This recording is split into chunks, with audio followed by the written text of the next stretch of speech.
A'udzubillahi minasyaitonirrajim. Bismillahirrahmanirrahim. Assalamualaikum warahmatullahi taala wabarakatuh. Alhamdulillah wassalatu wassalamu ala sayyidina wa habibina Muhammadir Rasulillah wa ala alihi wa itratihi wa ashabihi wa man walah. Asyhadu an la ilaha illallah wahdahu la syarikalah wa asyhadu anna sayyidana wa habibana Muhammadan abduhu wa rasuluh. Allahumma salli wa sallim wa barik ala sayyidina Muhammadin tibbil qulubi wa dawaiha wa afiyatil ajsadi wa shifaiha wa nuril absari wa diyaiha wa ala alihi wa sahbihi wa barik wa sallim. Amma ba'd. Alhamdulillah, syukur kita kepada Allah Subhanahu Wa Taala. Setelah lama kita dapat bertemu, pada pagi ini kita dapat semula bertemu. Saya mohon kemaafan di atas hari-hari yang tak dapat untuk saya turun hadir bersama dengan tuan-tuan. Sebelum ni bersama teman rapat bernama Migraine, tapi Migraine dia tak jumpa saya dah. Dia tak minat dengan saya. Saya baru ni settlekan untuk pengajian kita hari Rabu akan datang.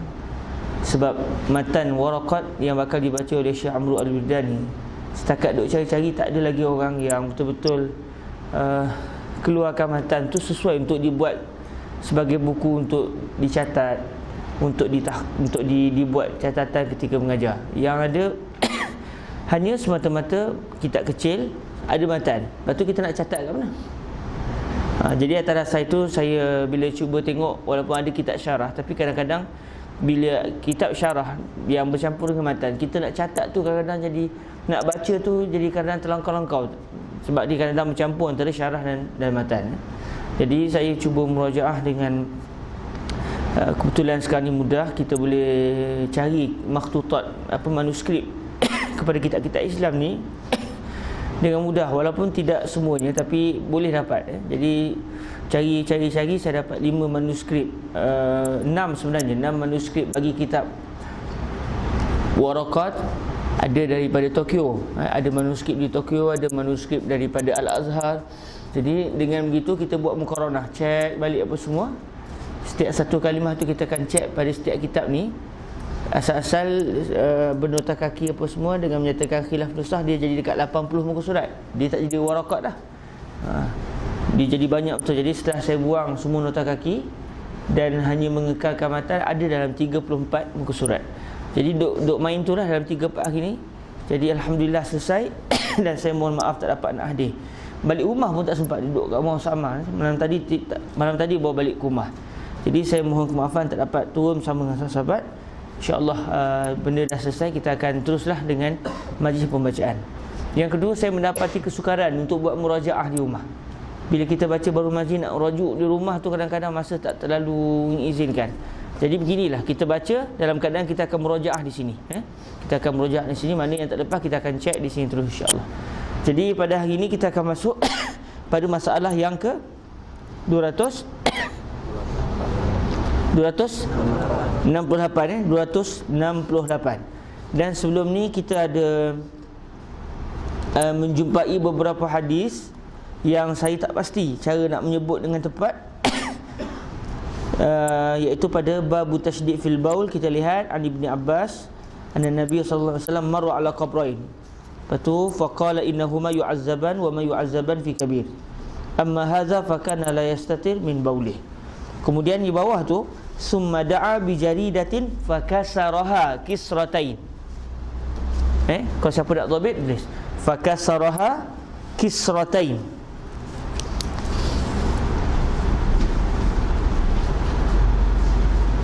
Fa wada'a ala kulli qabrin minhuma kisratan.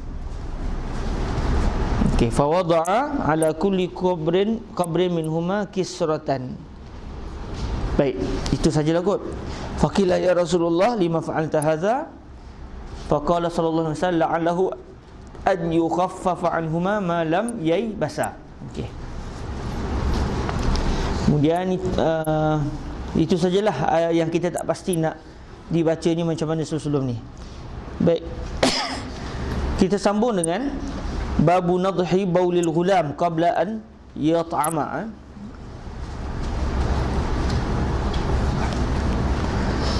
Bismillahirrahmanirrahim. Alhamdulillah wassalatu wassalamu ala sayyidina wa habibina Muhammadin Rasulillah wa ala alihi wa itratihi wa ashabihi wa man walah bi isnadina al-muttasil ila sayyidina al-imam al-syaikh ad-doktor Muhammad Idris ibni Abdul Rauf al-Marbawi rahimahullahu subhanahu wa ta'ala wa nafa'ana Allahu bi ulumihi wa ulumi masyayikhihi wa talamizatihi wa qurra'i bahril madhi wa sa'iri musannafatihi wa syurrahiha Allahumma amin. Qala rahimahullahu subhanahu wa ta'ala babun fi nadhi baulil ghulam qabla an yat'ama. 268 bab pada menyatakan renjis kencing kanak-kanak laki-laki sebelum ia makan makanan. Ketahuilah kiranya ya saudaraku, adalah air kencing itu najis semuanya, sama ada air kencing laki-laki atau perempuan, atau air kencing kanak-kanak laki-laki atau kanak perempuan. Tetapi pada kencing kanak-kanak laki-laki itu sungguh pun najis, maka syarak telah meringankan hukum menghilangkannya, yakni tiadalah berat kerja menghilangkan najis kanak-kanak laki-laki itu seperti najis kencing yang lain daripadanya. 269 maaf saya. Okey, kita baca hadis ni. Saya terlupa nak baca hadis. Hadis yang ke-60 pada catatan kita, tetapi adalah 61 pada yang sebenarnya. An Ummi Qais binti Mihsan radhiyallahu ta'ala anha qalat dakhaltu bibnin li 'ala an-nabi sallallahu alaihi wa alihi wasallam lam ya'kul at-ta'ama fabala alaihi fada'a bima'in farashahu alaihi. Sahih daripada Ummu Qais bintu Mihsan, katanya telah masuk aku dengan anak laki-laki bagiku atas Nabi sallallahu alaihi wasallam yang tiada makan makanan, maka kencing ia atasnya, maka minta ia dengan air, maka merenjis ia akan dia atasnya. Itu hadisnya. Baik, 269 masalah kencing kanak-kanak laki-laki dan hadisnya. Ya saudaraku, telah dikeluarkan oleh Abu Isa At-Tirmizi akan hadis kencing kanak-kanak laki-laki itu demikian bunyinya. An Ummi Qais bintu Mihsan, an Ummi Qaisin binti Mihsan radhiyallahu ta'ala anha qalat dakhaltu bibnin li 'ala an-nabi sallallahu alaihi wa alihi wasallam lam ya'kul at-ta'am. Diriwayatkan daripada Ummu Qais bintu Mihsan, katanya telah masukku, maksud saya telah masuk saya telah datang menghadap itu, saya telah menemui, telah masukku dengan mendukung anak laki-lakiku atas Nabi sallallahu alaihi wa alihi wasallam, ialah anak kecil yang tiada makan makanan lain daripada susu, iaitu susu ibunya, oleh kerana tiada terhadam oleh mi'dahnya. Bahasa Arab mi'dah maknanya perut lah. Ma'idah al-ma'idah, al-mi'dah.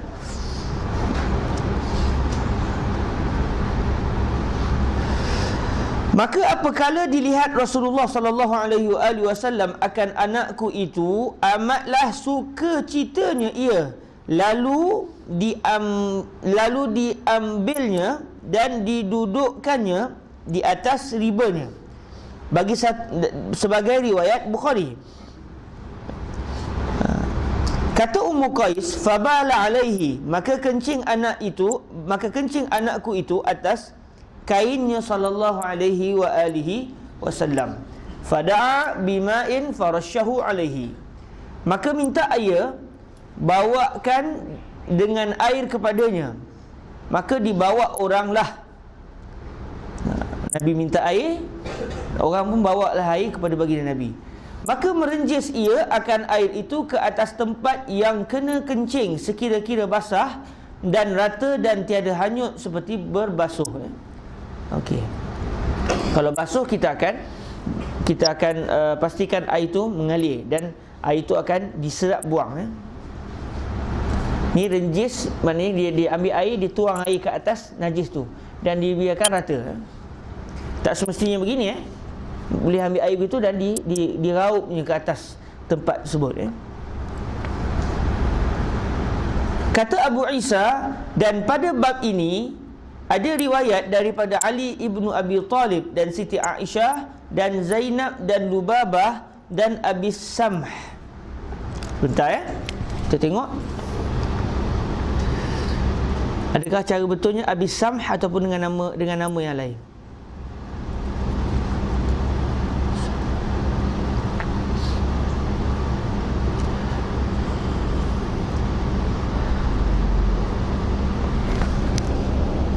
Ya, Abu Samh betul dengan membariskan mati pada huruf mim.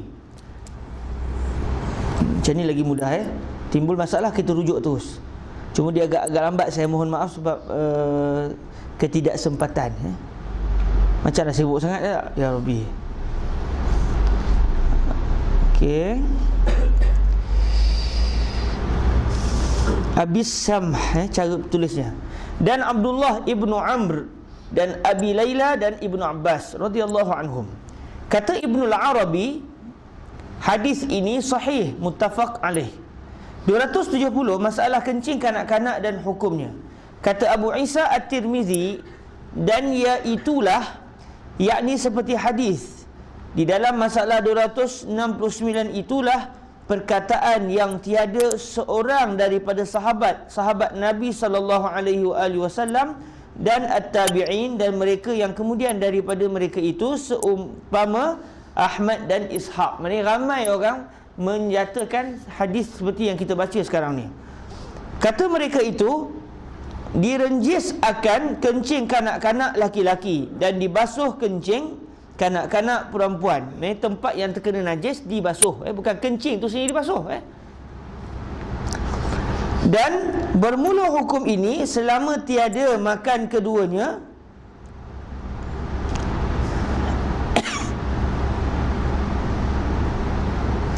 dan bermula kencing kanak-kanak perempuan. Dan kata mereka itu direnjis akan kencing kanak-kanak laki-laki dan dibasuh kencing kanak-kanak perempuan. Dan bermula hukum ini selama tiada makan keduanya akan makanan lain daripada susu ibunya. Maka apabila makan keduanya, iaitu kanak laki-laki dan kanak-kanak perempuan, akan lain daripada susu, nescaya dibasuh keduanya. Cuma kanak-kanak perempuan dia makan ke dia makan ke dia tak makan ke? Maksudnya dia makan susu saja atau dia makan sekali dengan makanan selain daripada susu, hukumnya tidak direnjis. Orang anak-anak laki-laki je yang dibezakan hukum. 271 masalah kencing kanak-kanak dan kefiat menyucinya. Kefiat maknanya bagaimana cara kefiat menyucinya. Kata Nawawi, kencing kanak-kanak laki-laki itu memadailah padanya dengan percik air. Dan sungguhnya telah bersalah-salahan ulama pada kefiat menyuci kencing kanak-kanak laki-laki dan perempuan atas 3 mazhab. Dan ialah 3 wajah bagi ashab kita. Dalam mazhab lain selain mazhab Syafi'i ada 3 pendapat. Bila cek dalam mazhab Syafi'i pun ketiga-tiga pendapat tu ada. Lepas tu sehingga ada orang kata kalau kita betul-betul mendalami mazhab Al-Imam Asy-Syafi'i dengan khilaf-khilaf yang ada dalam mazhab kita, seakan-akan kita telah mendalami mazhab-mazhab yang lain. Bermula yang masyhur lagi dipilihi bahawasanya memadai renjis pada kencing kanak-kanak laki-laki dan tiada memadai percik pada kencing kanak-kanak perempuan, bahkan tak dapat tiada daripada membasuhnya seperti sekalian najis. Dan yang keduanya bahawa tiada memadai percik pada keduanya. Ini pendapat yang kedua. Dan ketiganya memadai percik pada keduanya. Kanak-kanak laki-laki dan perempuan sama hukum. Dan kedua wajah ini syaz lagi dhaif. 272 masalah kencing kanak-kanak laki-laki dan kefiat renjisnya. Kata Imam Nawawi, bermula hakikat renjis kencing kanak-kanak laki-laki itu telah berjalan Imamul Haramain Al-Juwaini, Abdul Malik sahibul Waraqat, Abdul Malik ibnu Abdullah ibnu Yusuf, Telah berjalan Imam Al-Haramain dan Al-Muhaqqiqun kepada bahawasanya renjis itu sekira-kira tertakung dan banyak air atas tempat kena najis, kena kencing itu, akan sebagai banyak yang tiada sampai berlari hanyut air dan pergi baliknya dan menitiknya. Tak semestinya air kena dialirkan, ya. Tak semesti air itu banyak dia sampai dia boleh mengalir, ya. Dia yang penting bertakung pun dah okey dah, ya. Dan pergi balik dan menitiknya. Bersalahan membanyakkan air pada lainnya, maka bahawasanya disyaratkan padanya bahawa ada ia berlari, iaitu hanyut setengah airnya dan tumpah menitik pada tempat kena najis, dan jika tiada disyaratkan perahan sekalipun, ya. Dan inilah ianya yang sahih lagi mukhtar, ya. Dibezakan antara hukum percik dan juga hukum membasuh, ya. Bila hukum basuh semestinya air kena mengalir, ya. Walaupun kita tak perah, yang penting air itu mengalir dan membawa sekali najis, ya. Tapi kalau percik, maknanya kita percik air sehingga kawasan itu basah dengan najis. Dan disebut dalam mazhab Syafi'i hendaklah juga hilang bau, rasa dan juga warna, ya. Selagi tak hilang, percik lagi lah. Payah-payah basuhlah kalau susah sangat, ya. Tapi insya-Allah kencing kanak-kanak lelaki ni dia tidak terlalu pekat baunya, ya.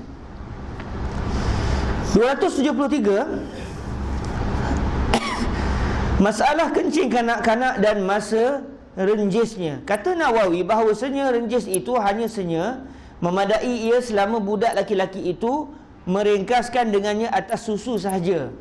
Walaupun mungkin dia minum ubat dan sebagainya, tak ada masalah, ya? Sebab dia bukan dianggap makan ubat. Dia hanya makan ubat atas dasar contoh kerana penyakit dan sebagainya, itu benda mendatang, ya? Ini maknanya makanan asasi dia adalah susu. Tapi biasanya budak-budak sekarang ni umur 6 bulan ke bawah dia minum susu. Selepas tu dia akan top up susu dengan makanan lain, ya? Dia akan top up makanan lain, susu dan juga makanan lain. Biasanya begitulah yang diamalkan pada hari ini. Maka bila dah makan makanan lain, ketika itu dia tidak boleh dianggap sebagai najisnya najis mukhaffafah. Adapun apabila makan akan makanan atas pihak mengenyangi, bukan atas sebab mengubati, ya. Kalau mengubati maka tak ada masalah. Maka bahawasanya wajib basuh dengan tiada khilaf, wallahu a'lam. Dan bermula setengah daripada orang yang memfarakkan, itu membezakan, ya, antara kanak-kanak laki-laki dan perempuan itu ialah Ali ibnu Abi Talib radhiyallahu taala anhu wa karamallahu wajhahu alaihi salam, dan Atha ibnu Abi Rabah, dan Al-Hasan, iaitu Al-Hasan Al-Basri, dan Ahmad bin Hanbal, dan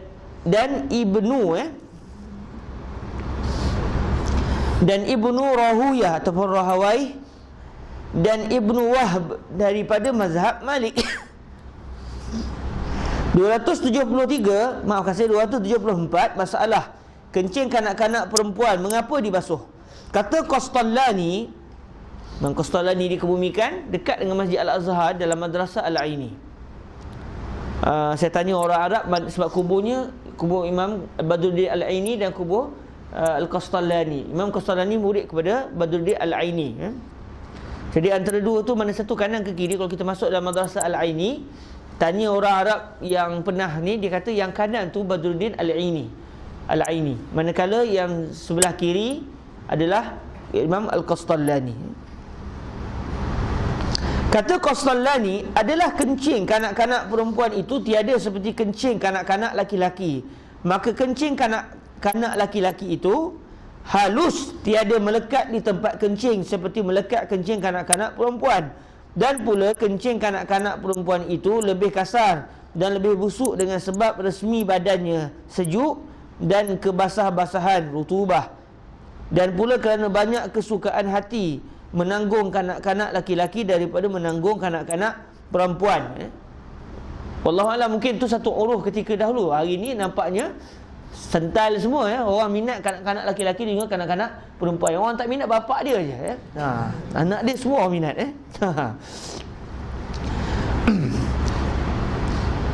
Dan pula kerana banyak kesukaan hati menanggung kanak-kanak laki-laki daripada menanggung kanak-kanak perempuan, maka diringan oleh syarak pada hukum kencingnya. Kata Fadilatul Syekh Yusri bin Rushdi, beliau berpandangan bahawa antara hikmah, bukan ilah, antara hikmah mengapa kanak-kanak laki-laki kencingnya diberikan kelonggaran, kerana kencing kanak-kanak lelaki terpanjut, menyebabkan kawasan nak jadi kotor tu boleh berluas. Manakala kanak-kanak perempuan kencingnya mengalir, jadi nak basah pun basah peha dan bahagian tempat dipijak. Tapi kalau kencing lelaki, dia kehebatan dia boleh melangkaui kawasan-kawasan yang berhampiran. Jadi atas dasar itu diberikan sedikit kelonggaran untuk kanak-kanak laki-laki. Bukan kerana Islam ni adalah agama milik orang lelaki. Katanya Fadilatul Syekh Yusri bin Rushdi. Babu ma jaa fi bauli ma yu'kalu lahmuh. 275, bab yang telah datang ia pada kencing barang yang dimakan dagingnya. Kita baca hadisnya terlebih dahulu. Hadis yang ke-61 atau sebenarnya hadis yang ke-62 An Anasin radhiyallahu taala anhu anna nasan min Urainata qadimul Madinata fajtawauha faba'athahum Rasulullah sallallahu alaihi wa alihi wasallam fi iblis sadaqah wa qala ishrabu min albaniha wa abwaliha faqatalu ra'iya Rasulillah sallallahu alaihi wa alihi wasallam wastaqul ibila wartaddu 'anil Islam fa utiya bihim an-nabiy sallallahu alaihi wa alihi wasallam faqata'a aydiyahum wa arjulahum min khilafin wa sammara a'yunahum wa alqahum bil harrah. Qala Anas fakuntu ara ahadahum yakuddul arda bifihi hatta matu. Hasanun sahih. Daripada Anas bahawasanya beberapa orang daripada Urainah, suku Urainah, Al-Uraniyin, dalam setengah-setengah kitab disebut Al-Uraniyin, orang-orang Urainah.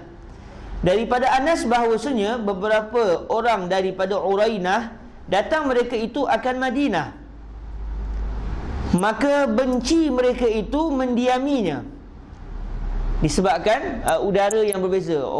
Mereka orang kampung duduk di kawasan Sahara, tiba-tiba pergi ke Madinah, kawasan bandar, menyebabkan udara di bandar tak macam udara di kampung. Jadi mereka tak sihat bila sampai ke bandar.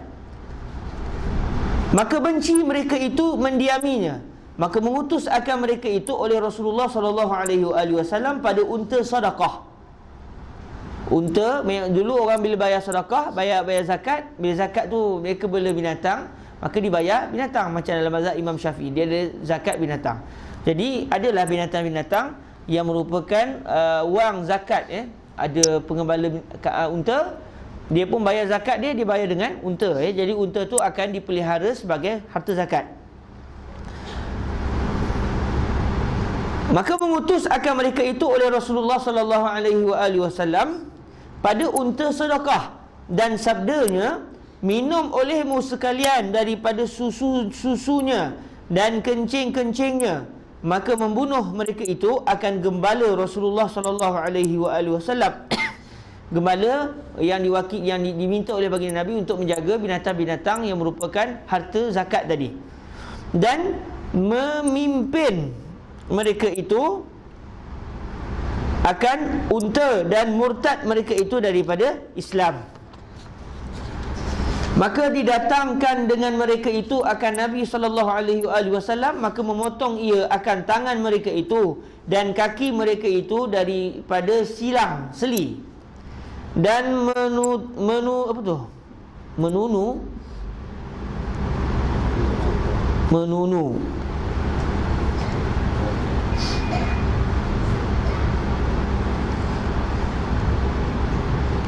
Sudah saya tak erti apa nak sebut tu. Ke sahabat ada yang boleh baca?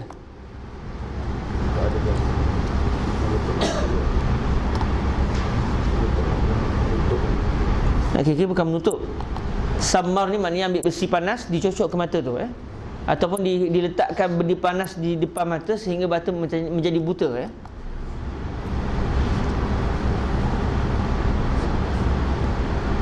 Nanti kita cek, kamus pun tak ada, menunu. tutu. Itulah dulu kalau nak tahqiq kena cari habis semua kemungkinan. Baik, kita akan cek insya-Allah. Dan tak tahu la nadri ma ma'nahu menunu mata-mata mereka itu dan mencampakkan mereka itu di padang harrah. Kata Anas, maka adalah aku melihat seorang daripada mereka itu menyelontong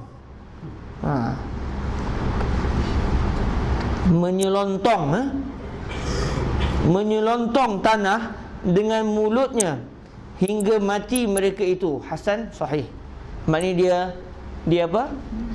Dia mulut dia tu digerak-gerakkan kepada tanah untuk mengisap-ngisap kalau ada air di tanah tersebut. Dalam keadaan mereka telah dipotong tangannya.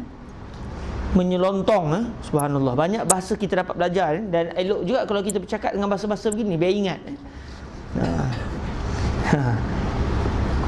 Baik, kita terus baca. Kita akan beberapa kalimah yang tak difahami ni kita akan cuba cek betul-betul dari segi kamusnya macam mana. Kalau siapa yang ada maklumat boleh maklum terus. Okey, kita baca dia punya perbahasan. Sekitar 5 minit lagi sebab tugasan saya bakal memula sebentar nanti. 275 bab yang telah datang ia pada kencing barang yang dimakan dagingnya. Ketahuilah kiranya ya saudaraku adalah air kencing binatang yang halal dimakan itu telah bersalah-salahan ulama padanya.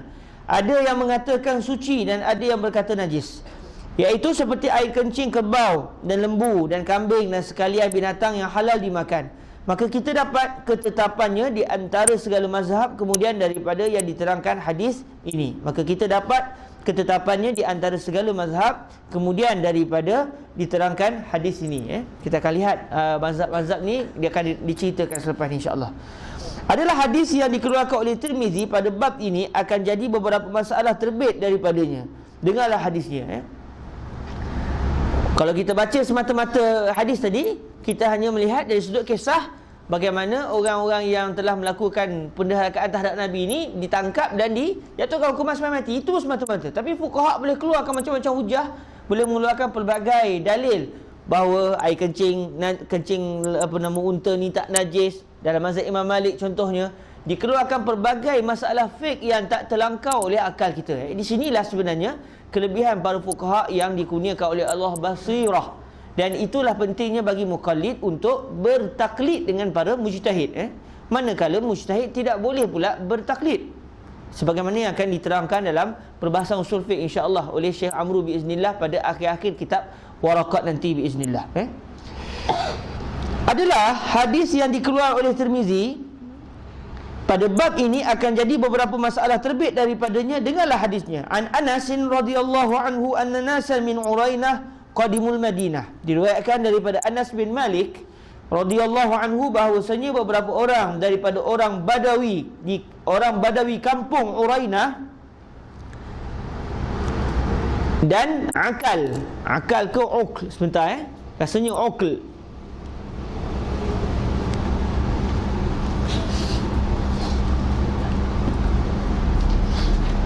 Syukran ya laptop, sa'adtani kasiran.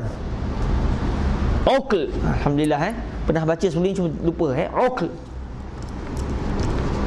di baris ni begitu. Ukl main kawasan kawasan kampung min uklin au urainah.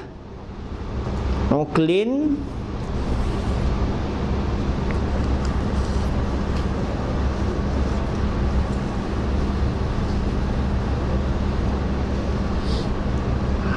Uql, iaitu nama dia adalah suku Uql, iaitu Uql bin Auf bin Abdul Manah. Okey, namanya salah satu keturunan untuk nenek moyang ni yang atas nama Uql. Begitu juga dengan Urainah, Urainah bin Nazir bin Qais. Sebab orang dulu mereka ikut kabilah, hidup dalam keadaan jadi cucu-cicit sekampung, cucu-cicit sekampung. Bahawasanya beberapa orang daripada orang Badawi kampung Urainah dan Uql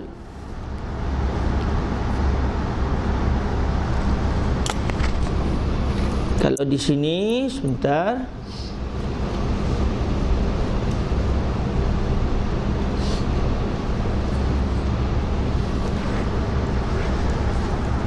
Baik. Bahawasanya beberapa orang daripada orang Badui di kampung Urainah dan Uql, datang mereka itu mendapatkan Rasulullah sallallahu alaihi wasallam di negeri Madinah. Kedatangan mereka itu dengan kurus kering, membuluh lapar. Membuluh maknanya lapar tu ialah membuluh lapar dan membawa sakit. Oh, musafir musafir jauh. Biasalah dulu satu ketika dulu pemusafiran tu boleh, sebab Nabi, sehingga Nabi pernah menyatakan safar qit'ah minal azab, as-safar qit'atu minal azab. Musafiran ni merupakan satu potongan daripada azab. Bila tiba mereka itu kepada Rasulullah sallallahu alaihi wasallam, lalu berkata mereka itu, "Ya Rasulullah, berilah kami tempat dan makan pada tuan hamba di sini." Maka Rasulullah sallallahu alaihi wasallam pun memberi mereka itu makan dan tempat. Dengan takdir Allah, sihatlah tubuh mereka itu hanya kena ke atas mereka itu demam, dengan sebab tiada setuju angin udara Madinah itu dengan mereka. Fajtawauha, maka benci mereka itu mendiaminya oleh ketiadaan bersetuju udaranya itu. Dia tak boleh nak matching antara udara Madinah dengan diri mereka. Kemudian berkata mereka itu kepada Nabi, Ya Rasulullah, adalah kami ini orang hidup kebiasaan makan susu perah. Bukannya kami seperti orang-orang negeri biasa makan macam-macam, tokmiah dan sebagainya, macam-macam. Berilah kami susu, mudah-mudahan lekas sihat kami ini. Jawab Rasulullah, di mana aku ambil susu di sini? Kerana unta sedekah, itu unta zakat. Kerana unta sedekah semuanya berpelihara di tempat bernama Harrah. Madinah ada dua tempat nama Harrah, Harratan disebut. Satu kawasan berbatu hitam, dikelilingi Madinah ni oleh batu-batu hitam yang namakan Harrah. Jadi ada dua kawasan Harrah. Maukah sekalian kamu pergi di sana, duduk makan susu dan minum kencing unta, akan jadi ubat, lekas sihat dan gemuk tembun tubuhmu sekalian. Jawab mereka itu, baiklah ya Rasulullah. Faba'athahum Rasulullah sallallahu alaihi wasallam fi ibilis sadaqati wa qala shrabu min albaniha wa abwaliha. Maka mengutus Rasulullah sallallahu alaihi wasallam akan mereka itu pada unta sedekah, dan untanya ada bersama-sama berpelihara dengan unta zakat di tempat bernama Harrah itu.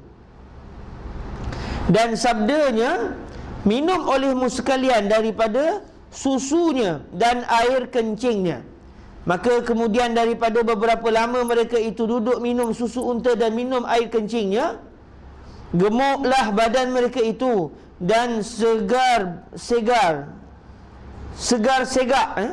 dan segar-segak, cukup sihat, tiada apa-apa sakitnya lagi.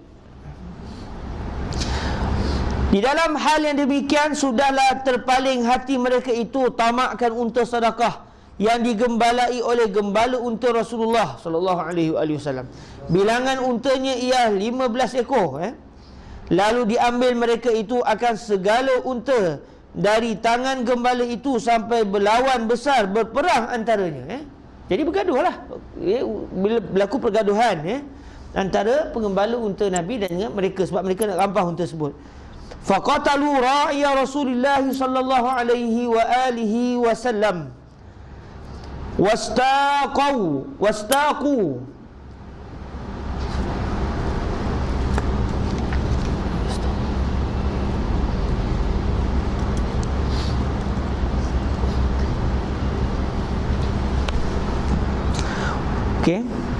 Faqatalu ra'iya Rasulullah sallallahu alaihi wa alihi wasallam wastaqul ibila wartaddu 'anil Islam.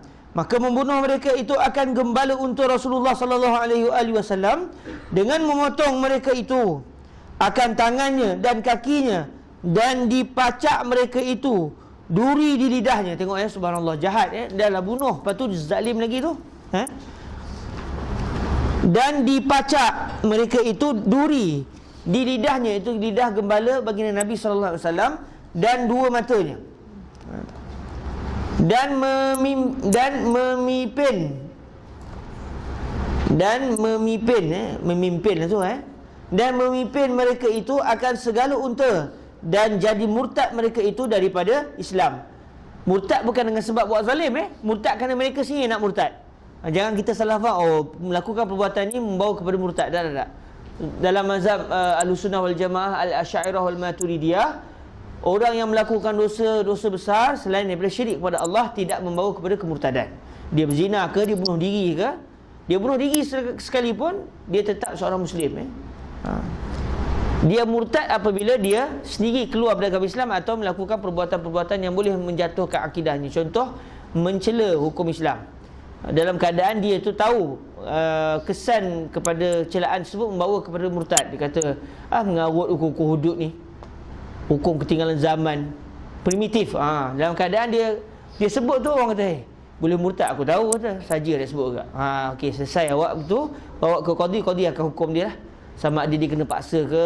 Itu perbahasan ni. Tapi ucapan itu boleh membawa kepada kemurtadan.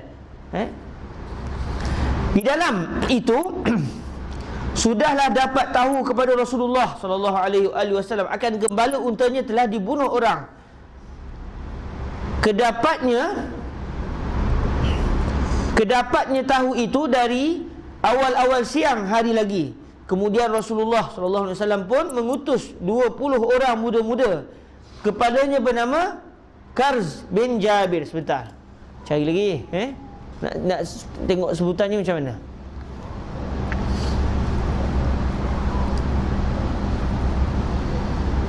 Dah tak ada pula. Ya Karim, alhamdulillah ada. Syukran ya laptop saat ni.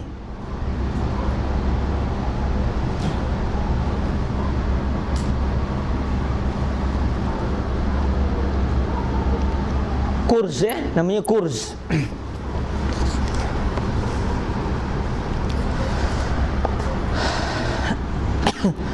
Kurz bin Jabir. Kurz. Okey.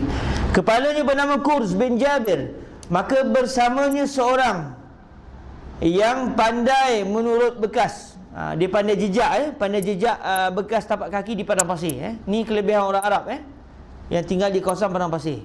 Walaupun kawan tu dah lagi jauh, tapi bila lagi di padang pasir, dia bagi bekas di tapak kaki, dia boleh baca. Dan bersamanya seorang yang pandai menurut bekas. Sedang matahari sudah tinggi, dapatlah sudah ditangkap orang-orang salah tadi dan dibawa kepada Nabi sebagai kata Anas, fa'utiya bihimun nabiyyu sallallahu alaihi wasallam, maka didatangkan dengan mereka itu akan Nabi sallallahu alaihi wasallam.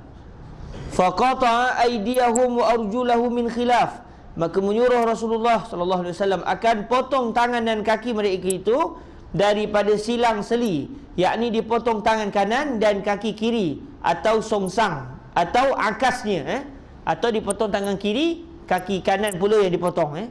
Wa sammara a'yunahum wa alqahum bil harrah, dan menyarai sarai dan menyarai akan mata-mata mereka itu dengan besi bakar, kemudian mencampak ia akan mereka itu di tempat bernama harrah, di tengah-tengah panas tadi.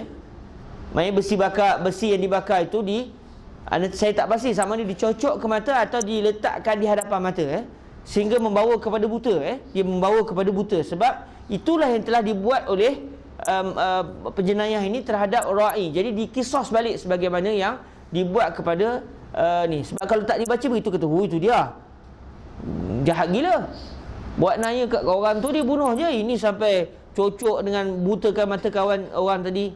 Sebab apa Nabi buat begitu? Kerana mereka buat perkara yang sama kepada ra'i ghanami Rasulullah sallallahu ra'i ibli Rasulillah sallallahu alaihi wasallam.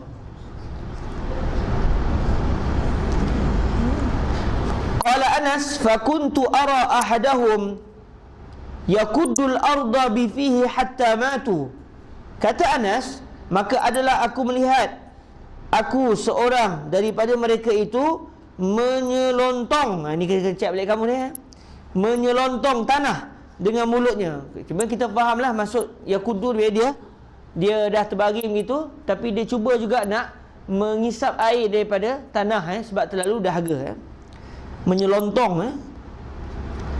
Dengan mulutnya seperti babi menggali ubi hingga mati mereka itu.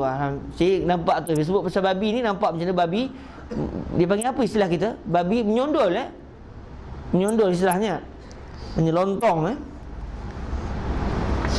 Dan setengahnya menjalurkan dia, dan setengahnya menjalurkan diri di tengah panas tempat bernama Harrah tadi, dengan sehabis-habis dahaga mereka itu minta air minum, tiada siapa peduli sampai mati.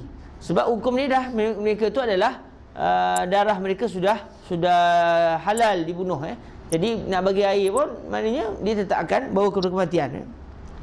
Kata Abu Isa, ini hadis hasan sahih dan tiada dikeluarkan oleh Bukhari di dalam sahihnya beberapa tempat, dan juga dikeluarkan oleh Muslim di dalam sahihnya. Baik, kita berhenti setakat ni dahulu, insya-Allah. Kita akan sambung keesokan biiznillah subhanahu wa taala.